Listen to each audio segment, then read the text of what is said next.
इमरान खान साहब का अपना स्टेटमेंट है जो अब आ गया है तफसील के साथ। इमरान खान साहब के केसेस कहां पहुंच रहे हैं, किस तरह उनकी क़यादत जो है वो अब इकट्ठी होना शुरू हो गई और अदालत में क्या होने जा रहा है। बड़े बड़े इंसिडेंट दहशतगर्दी के पाकिस्तान में लगातार हो रहे हैं जैसे जैसे एजेंसियां सियासत के अंदर मुदाखलत कर रही हैं। परवेज मुशर्रफ साहब ने अपने दौर में एजेंसियों का बेड़ा ही गर्क कर दिया था, सबको लगा दिया था सियासत के ऊपर। तो उसके बाद देखें ना दहशतगर्दी की वेव कैसे पाकिस्तान में आई। वो कंट्रोल करते करते करते करते पीपल्स पार्टी का दौर आ गया, नवाज शरीफ का दौर आ गया, इमरान खान का दौर आ गया। वो जैसे ही तकरीबन कंट्रोल होने के करीब आई, सब अदवार ने मिलकर कंट्रोल किया, तो फिर जो एजेंसियां वो सियासत में आ गई। जैसे ही एजेंसियां दोबारा सियासत में आई, दहशतगर्दी फिर बढ़ना शुरू हो गई 2022 के बाद से लेकर अब तक।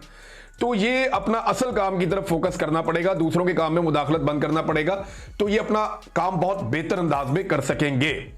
अब नाज़रीन, इमरान खान साहब का जो मुकम्मल स्टेटमेंट आया वो मैं आपके सामने पहले रख देता हूं। इमरान खान साहब का जो स्टेटमेंट जो उनके एक्स अकाउंट से पोस्ट हुआ, उसमें वो ये कहते हैं कि तमाम पाकिस्तानियों को बहैसियत कौम चौकस और मुत्तहिद रहने की अशद जरूरत है। इन हालात में मुल्क कौम को इत्तेहाद और यगानगत की जरूरत है। इस इत्तेहाद के लिए बहुत जरूरी है कि अवाम की आवाज को सुना जाए। मैंने हमेशा कहा है कि पाकिस्तान की खातिर आइन और कानून की बहाली, अदलिया की आज़ादी और जुल्म के खात्मे के लिए जिसके पास इख्तियार है, इससे बात करने के लिए तैयार हूं। मुझे अपने लिए किसी डील या आसाइश की जरूरत नहीं है।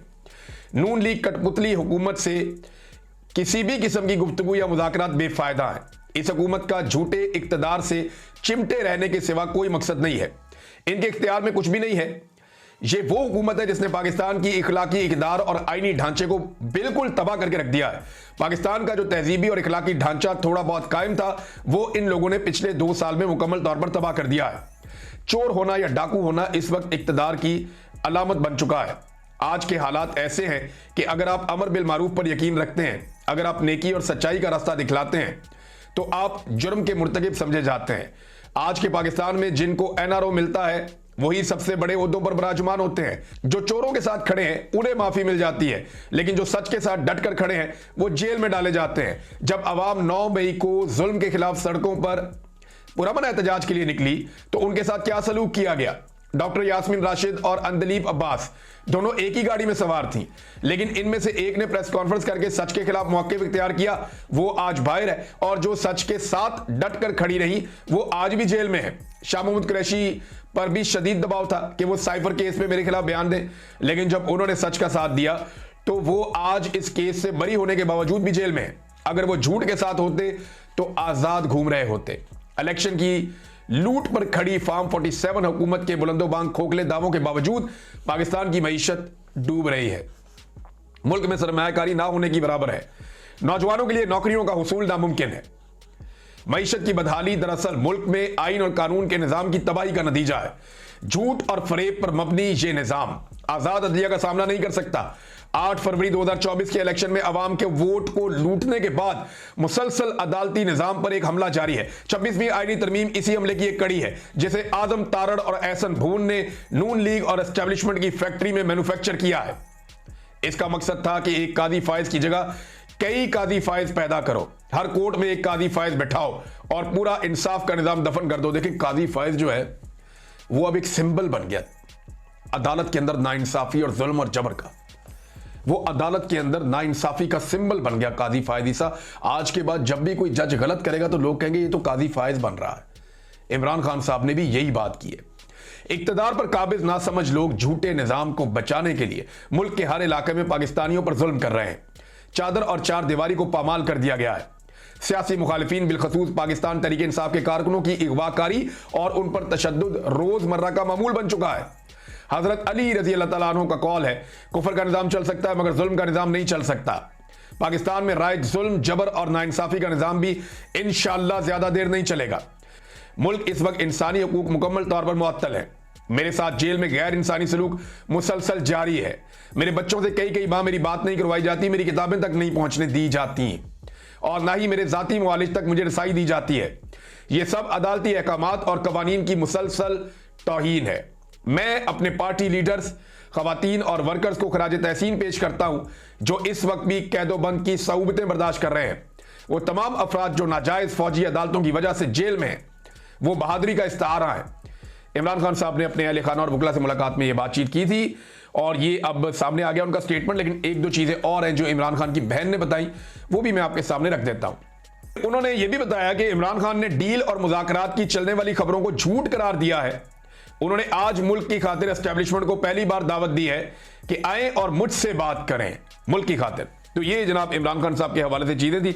लेकिन एक चीज जो हमने नोट की वो ये कि पाकिस्तान तहरीक इंसाफ के जो वर्कर्स हैं या जो टिकट होल्डर्स हैं या जो MNAs हैं, MPAs हैं, ये बहुत बड़ी तादाद में आकर इमरान खान की बहनों के साथ खड़े हुए। माजी में हमने ये एक आधे मौके पर देखा था। एक दिन जब साइफर वाला केस हो रहा था और उसका फैसला आने वाला था, तो तब पाकिस्तान तहरीक इंसाफ बड़ी तादाद में अदालत गई थी, लेकिन वो इससे 4 गुना कम थी। आज तो बहुत बड़ी तादाद में लोग जो है वो पहुंचे हैं इस्लामाबाद हाई कोर्ट में। रुकावटें भी नहीं थी, उनको परेशान भी नहीं किया गया, उन्हें आने भी दिया गया। तो पाकिस्तान तहरीक इंसाफ की जो क़यादत है वो अलीमा खान के साथ खड़ी हुई, इमरान खान साहब की बहनों के साथ खड़ी हुई अदालत के अंदर भी। और देखिए, जब अदालत के अंदर आप इतने सारे अरकान असम्बली, सेनेटर्स, कौमी असम्बली के मेंबर सब जाते हैं तो जज को इंसाफ करना पड़ता है। वरना जब आप जाएंगे ही नहीं तो जज को यह पता है कि सपोर्ट ही कोई नहीं है। यानी जज को डराता कौन है? एस्टेब्लिशमेंट डराती है। तो एस्टेब्लिशमेंट के मुकाबले में कोई दूसरी ताकत तो हो जो जज को सपोर्ट दे कि जनाब आप करें इंसाफ, हम आपके साथ खड़े हैं। तो जज को हौसला पैदा होता है। तो जजों को हौसला देने के लिए पार्लियामेंटेरियंस को जाना चाहिए असेंबली के अंदर, ताकि जजेस खुलकर वो फैसले करें जो इंसाफ पर मबनी हों। देखिए, पाकिस्तान में निज़ाम इंसाफ जजेस बहुत अच्छे हैं, बहुत सारे जजेस बहुत अच्छे हैं, बीच में कंप्रोमाइज लोग भी हैं, लेकिन जो अच्छे जजेस हैं उनके ऊपर कितना दबाव होता है, उस दबाव को उतारने के लिए उन्हें सपोर्ट चाहिए होती है। उन्हें सपोर्ट चाहिए होती है पाकिस्तानियों की, उन्हें सपोर्ट चाहिए होती है निज़ाम की। तो लोग अगर जाकर खड़े हो जाएंगे तो उनके लिए आसान रहेगा इंसाफ करना, उन्हें इससे तकवीयत मिलती है, हौसला मिलता है। हालांकि इन चीज़ों की जरूरत नहीं होती जजों को, लेकिन पाकिस्तान जैसे मुआशरे में, पहले मैं ये समझता था कि नहीं होना चाहिए, लेकिन पाकिस्तान जैसे मुआशरे में इन चीज़ों की ज़रूरत होती है। नाज़रीन, बैरिस्टर गौहर ने एक डाटा भी शेयर किया है इमरान खान साहब के हवाले से, और बैरिस्टर गौहर ये कहते हैं कि नवाज शरीफ और मरियम नवाज को जब सजा हुई तो पहली बार 71 दिन में इनकी जमानत हो गई, ये बाहर आ गए। और जब दूसरी मरतबा इनको सजा हुई तो 90 दिन में इनको जमानतें मिल गई और ये अपने अपने घर चले गए। लेकिन इमरान खान 2 साल से कैद है, ना उनको दिखाया जाता है ना सुनाया जाता है, दुनिया से छुपा कर उन्हें रखा गया है। तो अदालतों में दरखास्त है इमरान खान की दरखास्त जमानत पर समाअत करें, ये बैरिस्टर गौहर कह रहे हैं। तो बैरिस्टर गौहर साहब समझे ना कि नवाज शरीफ और मरियम नवाज ये जब जेल में डाले गए थे तो एस्टेब्लिशमेंट के साथ इनकी बातचीत बंद नहीं हुई थी। एस्टेब्लिशमेंट के साथ इन्होंने अपनी अलग स्लैग रखी हुई थी। इन्हें वो रास्ता आता है जहां से आप जेल से भी निकलते हैं और इक़्तिदार में भी जाते हैं। इमरान खान साहब ने वो डील का रास्ता इख्तियार नहीं किया, लिहाजा इमरान खान साहब एस्टेब्लिशमेंट का अताब भुगत रहे हैं। लेकिन अदालतें अगर इंसाफ दें तो इमरान खान साहब बाहर आ जाते हैं, या अगर अदालतें जो हैं वो प्रेशर लेना बंद कर दें या अदालतों के ऊपर से एस्टेब्लिशमेंट अपना दबाव हटा दे तो भी सूरत हाल बेहतर हो सकती है।